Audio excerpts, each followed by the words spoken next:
रामकृष्ण हरी. सार्थ श्री ज्ञानेश्वरी अध्याय 3 ओवी क्रमांक 63 ते 70. मनोनी संगू जव प्रकृतीचा तव वरी त्या गुण घडे कर्माचा ऐसी याही करू म्हणती तयाचा आग्रहोची उरे. जे उचित कर्म सांडिती मग नैष्कर्म्य होऊ पाहती परी कर्मेंद्रिय प्रवृत्ती निरोधुनी. तया कर्म त्यागू न घडे जे कर्तव्य मनी सापडे वरी नटती ते पुढे दरिद्र जान. ऐसे ते पार्था विषयासक्त सर्वता ओळखावे तत्वता भ्रांती नाही. आता देई अवधान प्रसंगे तुझ सांगेन या नैराश्याचे चिन्ह धनुर्धरा. जो अंतरी दृढ परमात्मरूपी गूढ बाह्यांतरी रूढ लौकिक भागू.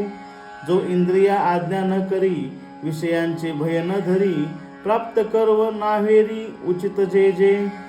तो कर्मेंद्रिय कर्मी राहता तरी न नियमी परी तेथे चिनी उर्मी झाकोडेना. अर्थ, जोपर्यंत प्रकृतीचा संबंध आहे तोपर्यंत कर्माचा त्याग घडणे शक्य नाही.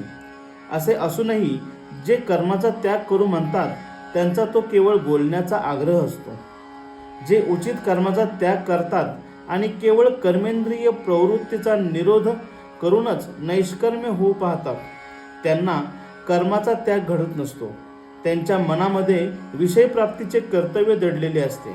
त्यामुळे कर्मत्यागाचे त्यांचे सोंग वरवरचे असते आणि ते कर्मत्यागाचे दारिद्र्यच असते असे जाण. हे अर्जुना, असे ते लोक आतून विषयासक्त असतात. त्यांच्या विषयांच्या आसक्तीबद्दल संशय घेण्याचे काही कारण नाही. हे अर्जुना, प्रसंग आला आहे म्हणून निष्काम पुरुषाचे लक्षण सांगतो तरी तू ते एकाग्रतेने श्रवण कर.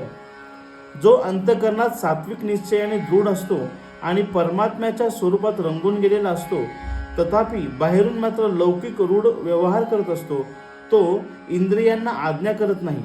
विषय आपणास बाधा करतील अशी त्यास भीती नसते आणि ज्या वेळेस जी कर्मे करायची असतात त्यावेळी त्या कर्माचा तो त्याग करत नाही.